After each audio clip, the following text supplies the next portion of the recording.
Okay,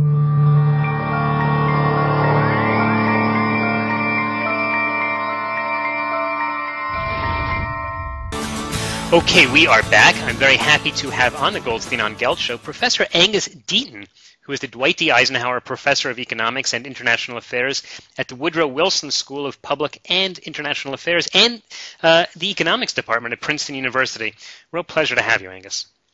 Thank you very much. It's a pleasure to be here. So you're coming out with a new book, and you actually study a lot of very fascinating ideas where, in terms of both the West and the East. So in today's world, where technology has improved at a much faster pace than any time in history, we see there are huge gaps between the living standards in the East and West, between the United States and Africa. Can you give us a little perspective on that? Yeah, well, I think those differences in living standards have been there for a very, very, very long time. And the technology is working on those. And actually, we've seen a very large decline in the gaps in some sense between some countries, particularly between India and China, which have grown very rapidly, at least until very recently, compared with what's happened to Europe, what's happened to the United States, where growth has been sort of slowing down. And that's clearly to do with the technology that was originally developed in the West being transferred to India and China so that India and China can catch up. It's much harder to do things for the first time than it is to adapt what someone else has done to your own circumstances. So I think the very rapid growth in India and China partly reflects that, and that's caused 2.5 billion people to come out of very desperate poverty, or many of them to come out of very desperate poverty and to grow much closer to the living standards that we have, those of us who are fortunate enough to live in Western countries. So you're saying that it's actually helping it at even the lowest levels. It's not simply that India and China are becoming richer, so some portion of the population gets rich and everyone else stays poor? Yeah, it's helping across the board. So it's certainly true that there's, one of the things I talk about in my book is that we don't know as much as we'd like to know from the data about the living standards of different groups. But I think there's no doubt at all that the growth in India and the growth in China, even though it's not as widely spread as we might like, is indeed very widely spread. So it's certainly not true to say that what has happened in India and China is that all the growth has gone to a tiny minority and very little has gone down, has benefited the really poor. That's a much more accurate characterization of what's happened in the United States, I'm afraid. Really? So in the United States, you're saying the haves versus have-nots is greatly helping the haves but not the have-nots, whereas in China and India, the have-nots are really benefiting? Yes. Even though the haves are probably benefiting a little more, or maybe quite a bit more in some cases than the have-nots. What we think is true in the data in the United States is that almost all of the growth has come in the top 1% at the very top. In fact, one very interesting comparison that people like to make is the United States has grown somewhat faster than France over the last 20, 25 years. But if you look at the bottom 99%, the United States has actually grown less rapidly than France. So anecdotally, I actually have not myself been to China or to India, but I have friends who have gone, and they really do talk a lot about the extreme poverty there. And in fact, there's a study that came out recently that in India there are 800 girls born for every 1,000 boys born, which suggests, I know it's not an economic figure, but it certainly suggests huge future social problems and current probably economic problems. And I understand this is an anecdotal comment, but do you have enough data to really make a statistical study of this? Well, certainly parts of it, for sure. India is a very, very paradoxical place because, it's grown fast enough that the World Bank now classifies it as a middle-income country, which, is a great mark of success. There's a whole chain of successes in India. I mean, the malnutrition is getting much worse. you very rarely see the extreme symptoms of malnutrition among children. More than 95% of Indians, when asked, say they get enough to eat throughout the last year. That, of course, doesn't mean that a doctor or a professional would think they're getting enough to eat. And, you know, there are whole areas of India where women never had a chance to go to school, but their daughters are going to school in droves. So there's been this huge progress, and, you know, there is an increase in living standards at the very bottom. On the other hand, this is a country where a third of all the people in the world who live under $1 a day live. So it's still enormous, desperate poverty there. These people are among the shortest people in the world. Half of all children in India are chronically malnourished, according to the World Health Organization, much worse than in most places in Africa. So you've got this paradox where there's been a lot of growth. It's benefited the living standards of the poor, but there's a long, long way to go, and the place is just not working all that well. Okay. We are talking with Professor Angus Deaton, a professor of economics and international affairs. He's coming out with a new book about some of the research that he's been doing about the differences between, let's say, the haves and have-nots around the world. Maybe let's take a step back. You've been giving us some of the details, but fundamentally, why do these gaps really exist? I think one of the fundamental things is, you know, the book is called The Great Escape, and it's about people escaping from horrible poverty, horrible deprivation, and real ill health. But if you think of an actual escape, like people getting out of a jail, or the analogy I use is the movie about a German prisoner of war camp, you know, some people escape and not everybody escapes. So all that progress tends to be very uneven.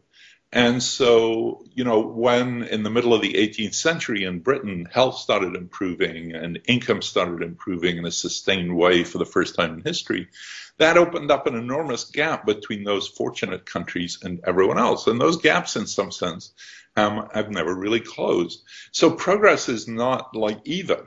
And, you know, that's, I think, the nature of the animal.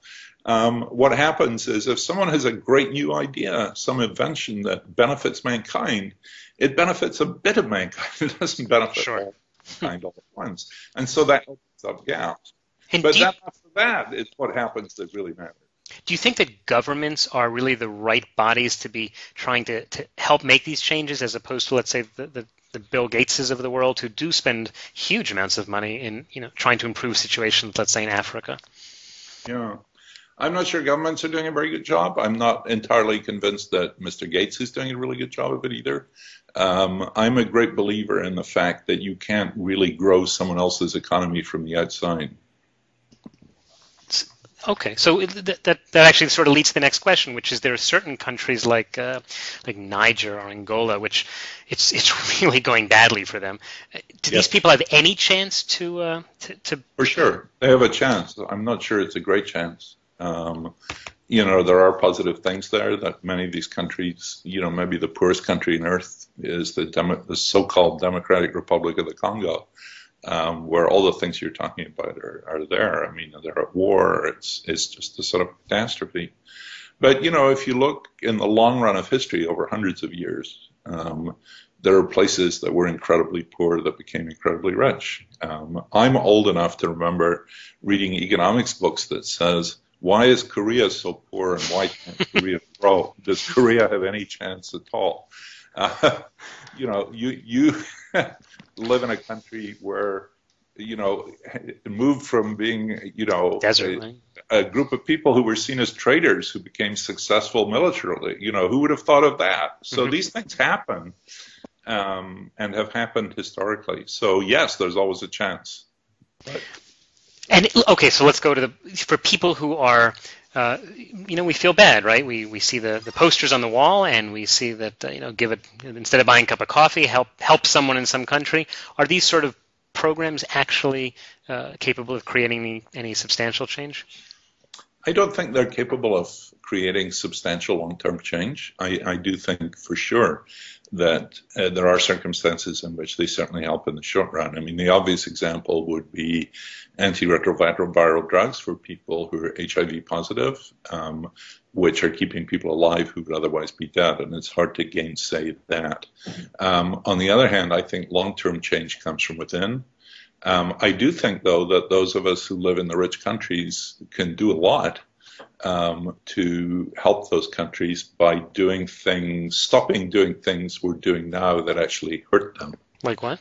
An arms trade, for instance. We're selling arms to those countries on a huge scale. The Secretary of Commerce in the U.S. seems to be largely an arms salesman. Some of the treaties we make involving pharmaceuticals are not so great for poor countries. We have subsidies on cotton, for example, which hurt farmers in Africa. That's nothing to do with giving aid. And if we could dismantle some of those things or roll them back a bit, we'd be in much better shape. Do you think? Much better shape. Do you think that the trend towards outsourcing a lot of things, like having someone in India design your website and setting up call centers, is that a good solution or a good direction? Yeah. No, I think it's a good solution. I mean, it's certainly good for the Indians. It's good for those of us who consume those services.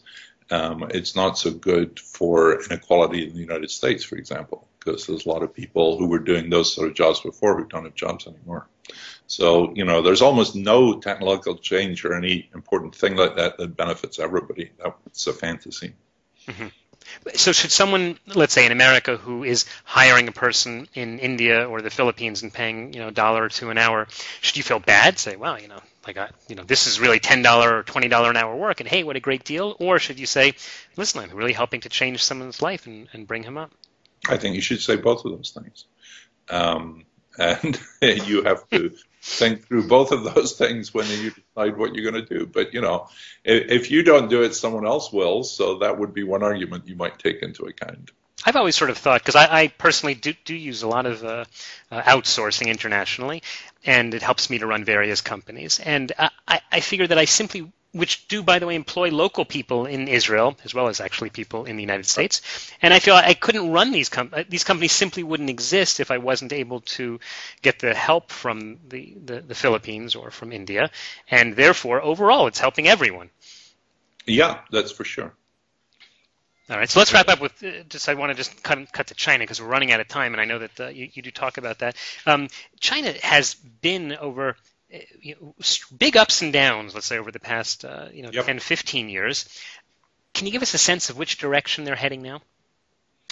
Well, I mean, like India and several other developing countries, they're suffering from the unwinding of, the long-run consequences of the Great Recession. I worry a lot about China because it's not a democratic country. I think the leadership, the equilibrium that exists there right now depends a great deal on economic growth. And if that economic growth were to falter for a large number of years, then that would threaten the leadership. And who knows what the leadership would do. I write in the book about the Great Famine of 1958 in China, which was largely a man-made famine and killed 30 to upwards million people, wow. Which was a politically made famine, mostly attributable to the antics of Mao Zedong. I'm not sure that the leadership in China is that different now from what it was then. So I think there's great danger there. Wow. Okay, so it sounds like a very important topic to read in your book. We've been talking to Professor Angus Deaton at Princeton, and just tell us in the last few seconds, how can people learn more about your work and your book? Well, my book is called The Great Escape, Health, Wealth, and the Origins of Inequality, and it's available in all good bookstores, including Amazon.com. Okay, thanks so much for your time. Thank you. It's been a pleasure. You've been listening to the Goldstein on Gelt Show with money maven Doug Goldstein. Doug's weekly radio show is heard around the world, but if you miss it, you can download the podcast at www.goldsteinongelt.com. The Goldstein on Gelt Show gives you up-to-date financial ideas so you can get on the path to financial freedom. If you'd like your questions answered on the air or off, send Doug an email to doug@profile-financial.com. It's your money for your future, so join Doug every week to build your wealth on the Goldstein on Gelt Show.